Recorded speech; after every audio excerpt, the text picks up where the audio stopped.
우리를 향하신 주님의 사랑이 끝이 없기 때문에 살아가는 이 모든 순간이 주님의 은혜입니다. 우리 다 함께 고백하길 원합니다. 주 나의 모습 보래 상한 나의 맘 보시네 주 나의 눈물 아래 홀로 울던 마음 아시네 세상 소망 다 사라져가도 주의 사랑은 끝이 없으니 살아가는 이 모든 순간이 주의 힘을 나는 믿네. 주 사랑 내게 있네. 주 사랑 내게 있네. 그 사랑이 날 채우네. 주 은혜 내게 있네. 그 은혜로 날 세우네. 세상 소망 다 사라져가도 주의 사랑은 끝이 없으니 살아가는 이 모든 순간이 주의 힘을 나는 믿네. 세상 소망 다 사라져가도 주의 사랑은 끝이 없으니 살아가는 이 모든 순간이 주의 힘을 나는 믿네. 살아가는 이 모든 순간이 살아가는 이 모든 순간이 주의 힘을 나는 믿네.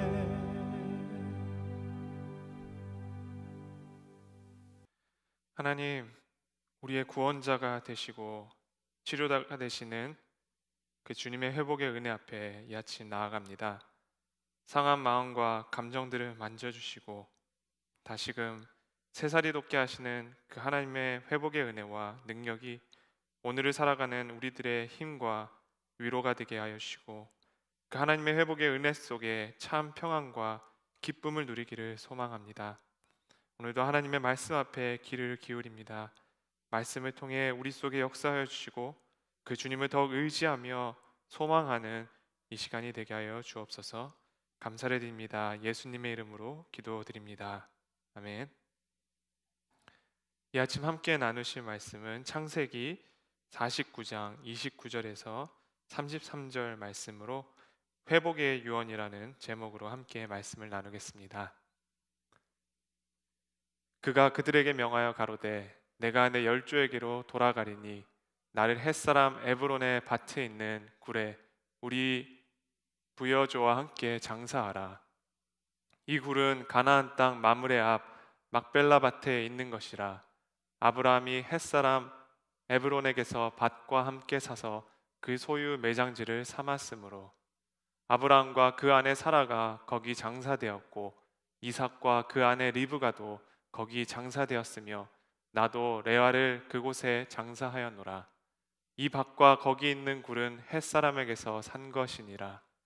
야곱이 아들에게 명하기를 마치고 그 발을 침상에 거두고 기운이 지나여 그 열조에게로 돌아갔더라. 아멘.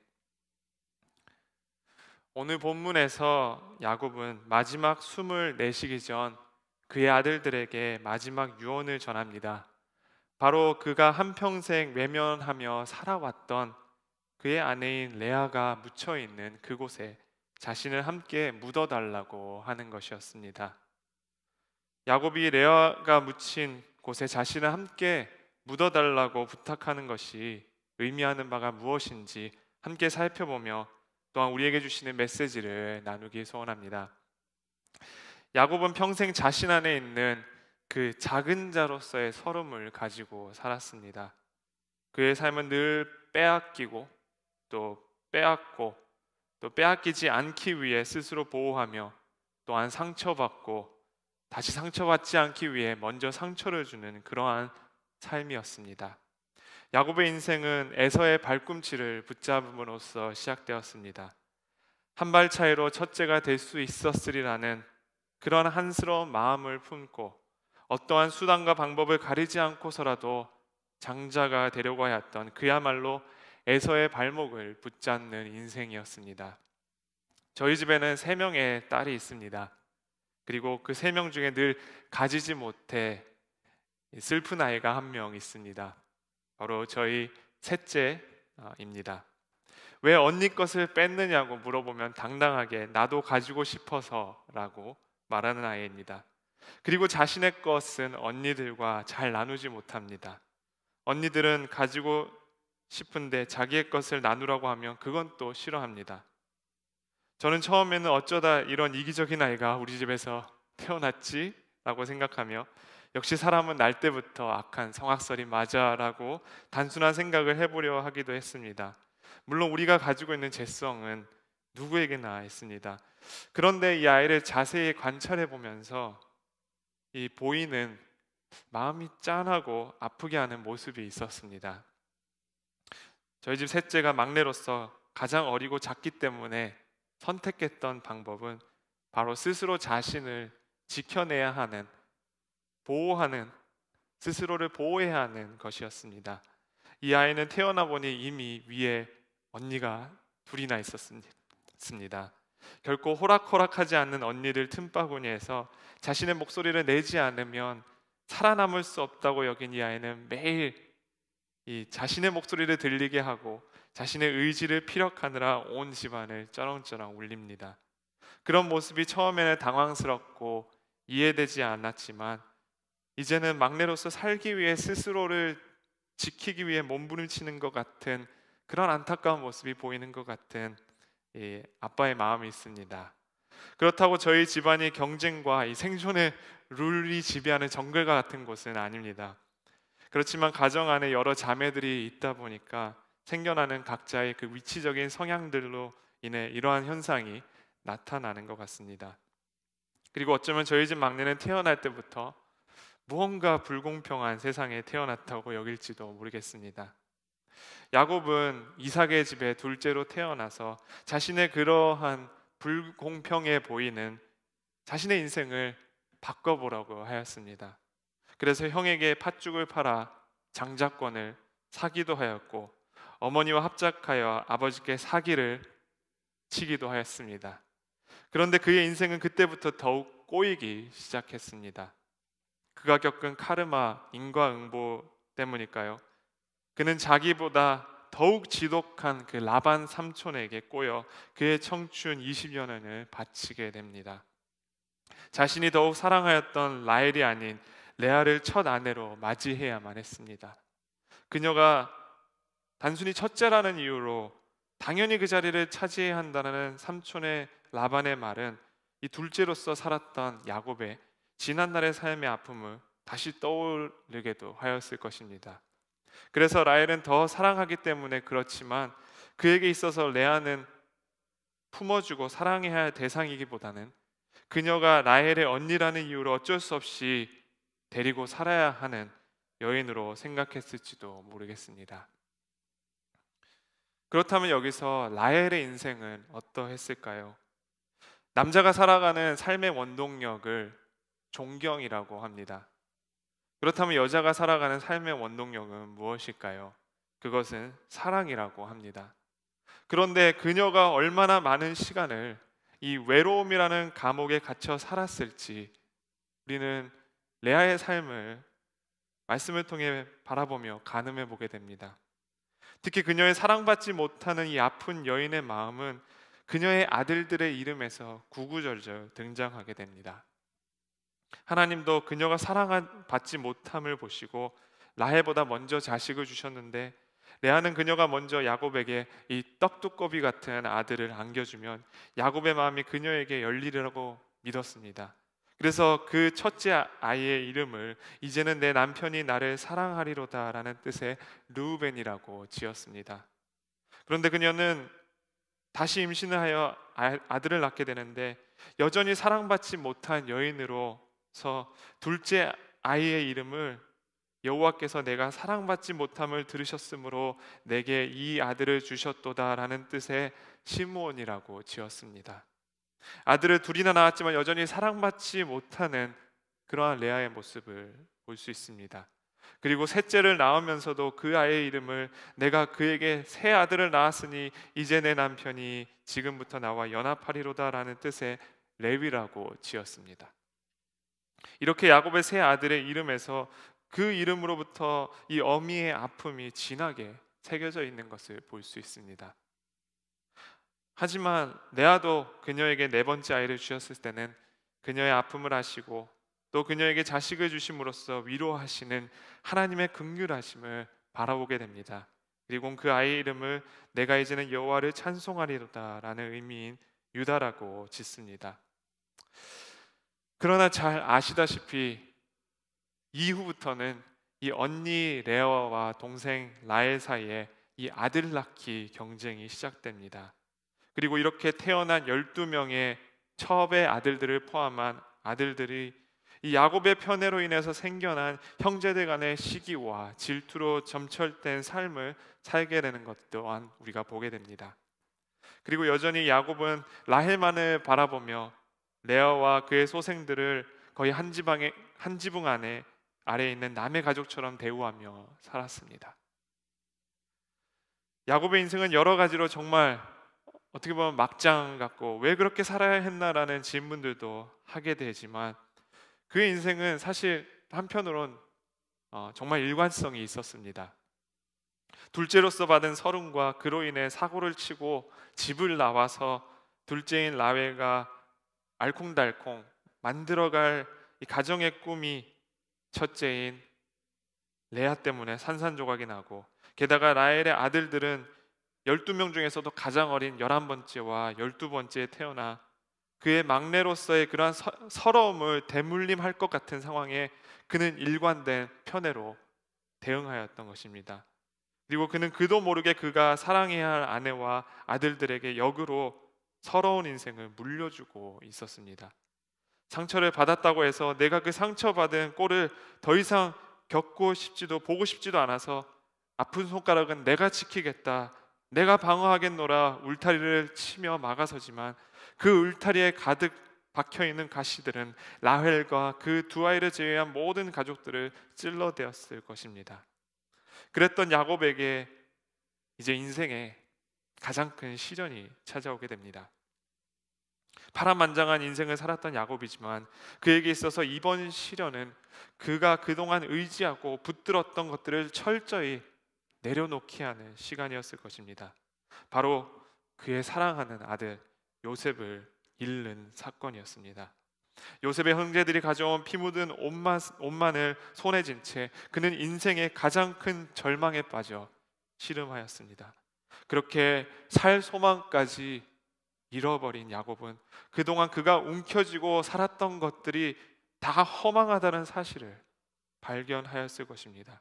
그리고 그가 잃은 줄 알았던 요셉을 이후에 애굽에서 다시 만나게 되었을 때 그는 이제 그동안 그 삶 속에서 그가 서럽고 한스럽고 억울하다고 여겼던 많은 것들을 사실 이젠 더 이상 개의치 않고 또 이러한 것들을 붙들며 살아가지 않는, 어쩌면 그 모든 것들을 초연하는 새로운 인생을 살아가게 되었을 것입니다. 그에게 있어서 요셉이 잃었던 시간은 그의 가장 잃고 싶지 않은 것을 잃은 시간이었지만, 그 시간이 오히려 야곱으로 하여금 그의 이제 과거의 상처에 매여 더 이상 그것들을 붙들며 살아가는 그러한 삶의 모습을 내려놓는 시간이었을 것입니다. 그리고 그가 다시 요셉을 만나게 되었을 때 그는 하나님의 선하신 계획과 회복하심을 더욱더 신뢰할 수 있게 되었습니다. 그리고 야곱이 이 시간을 지나면서 느꼈을 한 가지가 더 있습니다. 그것은 바로 그동안 그가 라헬과 그 두 아들을 제외한 모든 가족들에게 얼마나 많은 상처를 주었을지에 대해 스스로 자각하는 것이었습니다. 야곱은 양식을 얻으러 갈 때 이 베냐민이 또 애굽으로 갔을 때 베냐민이 남아야 되는 그 상황에서 베냐민을 위해서, 동생 베냐민을 위해서 자신이 대신 종이 되겠다고 하였던 그 유다의 이야기를 요셉 또는 다른 형제들을 통해서 전해 들었을 것입니다. 무엇보다도 아버지에게 더 깊은 슬픔을 주지 않기 위해 그가 종으로 남겠다라고 애원하며 결단하였던 그 유다의 이야기를 들으며 야곱의 심정을 어땠을지 상상해 봅니다.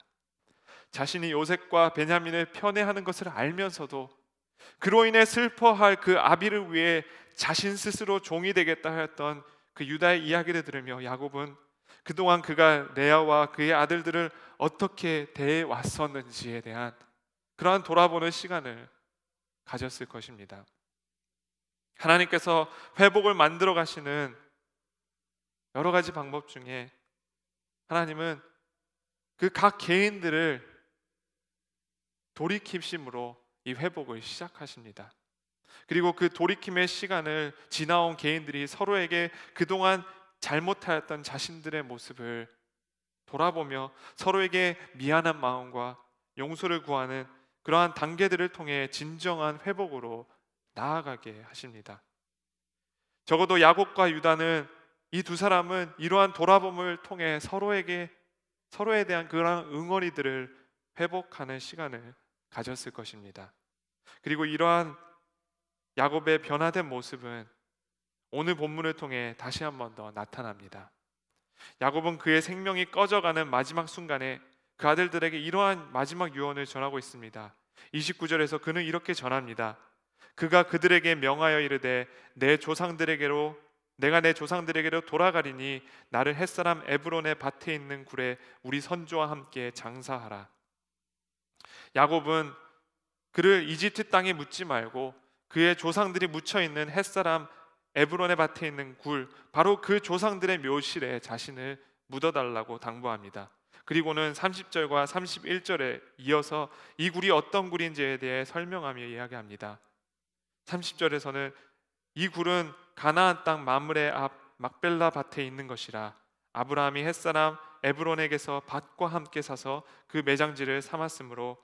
그리고 31절에서 아브라함과 그의 아내 사라가 거기 장사되었고 이삭과 그의 아내 리브가도 거기 장사되었으며 나도 레아를 그곳에 장사하였노라 라고 전하고 있습니다.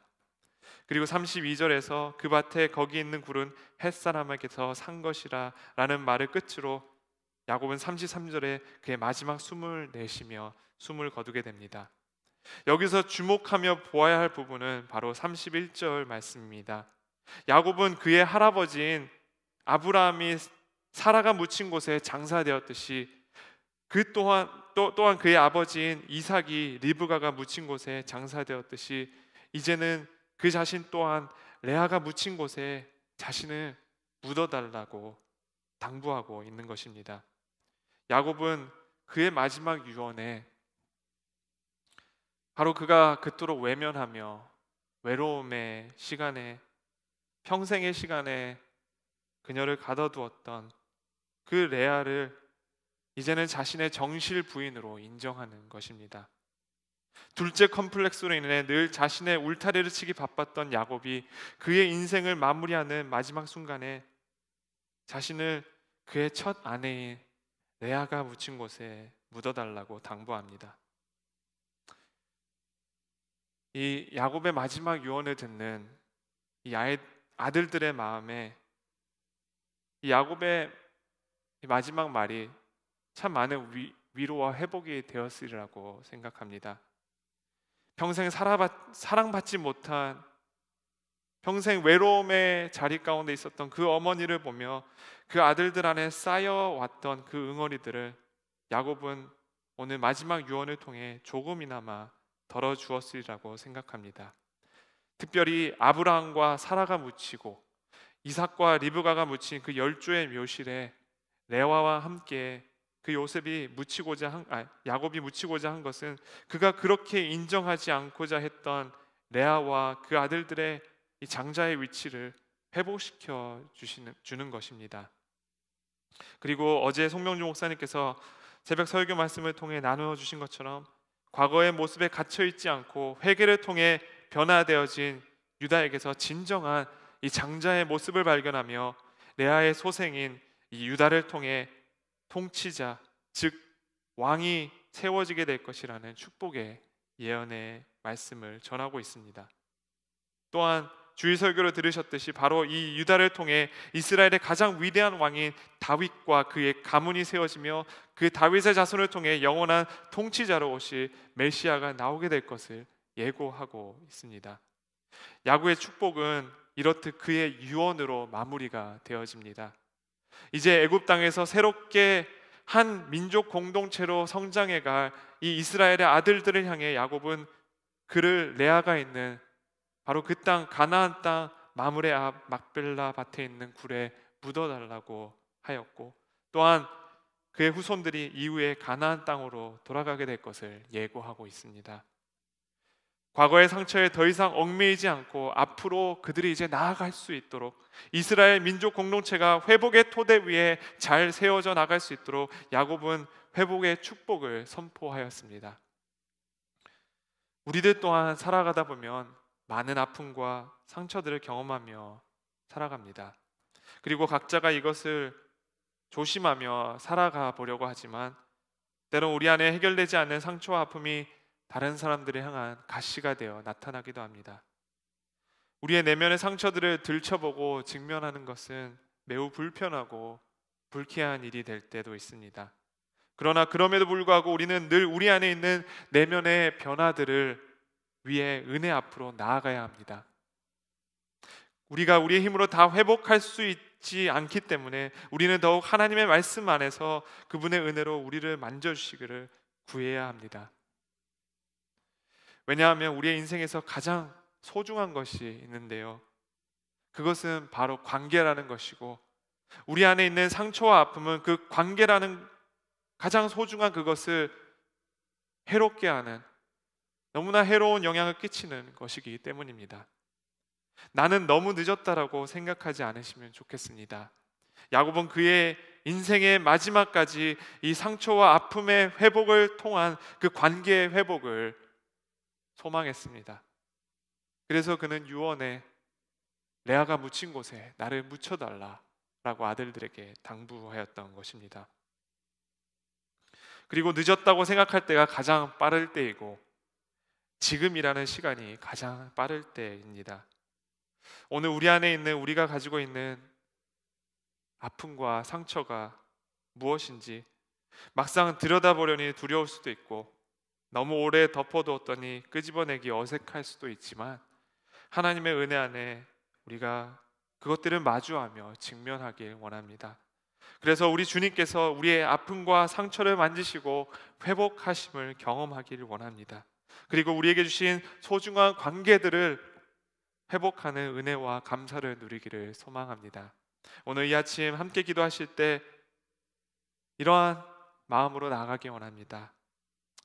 시간 우리 말씀을 붙들고 함께 기도하기 원합니다. 우리 안에 있는 상처와 깨어진 관계들을 주님 앞에 내어드리며 하나님의 은혜로 회복하여 주시기를 위해서 기도하기 원합니다. 우리가 가지고 있는 이 상처들 우리의 힘으로 다 만질 수 없고 다 회복할 수 없기에 더욱 하나님의 은혜가 우리를 붙들어 주시기를, 만져주셔서 정말 이제는 우리가 아픔과 상처로 인해 관계를 해롭게 하는 일들을 멈추고 하나님의 회복의 역사들이, 하나님의 회복의 은혜가 우리 삶 가운데 일어나는 것들을 보게 하여 주시옵소서. 그렇게 함께 기도하며 시간 주님 앞에 나가기 원합니다. 함께 기도하시겠습니다. 사랑의 하나님, 감사합니다. 이 아침 우리가 주님 앞에 하나님 우리의 연약한 우리의 모습들을 주님 앞에 내려놓습니다. 하나님, 상처와 아픔들로 인하여 우리 주변의 많은 관계들을 해롭게 하였고, 하나님 우리가 사랑해야 될 사람들을 사랑하지 못하였던 우리의 연약함을 용서 불쌍히 여겨 주시옵소서.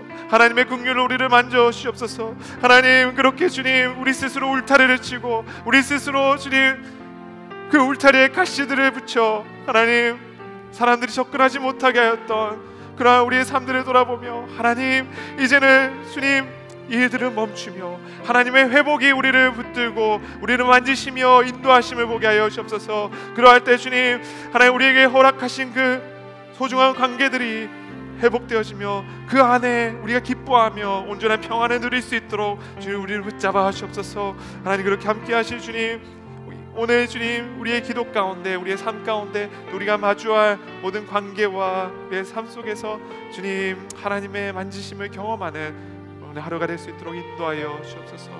함께 주님을 바라봅니다. 계속해서 함께 기도하실 때 이 시간 교회를 위해서 기도하기 원합니다.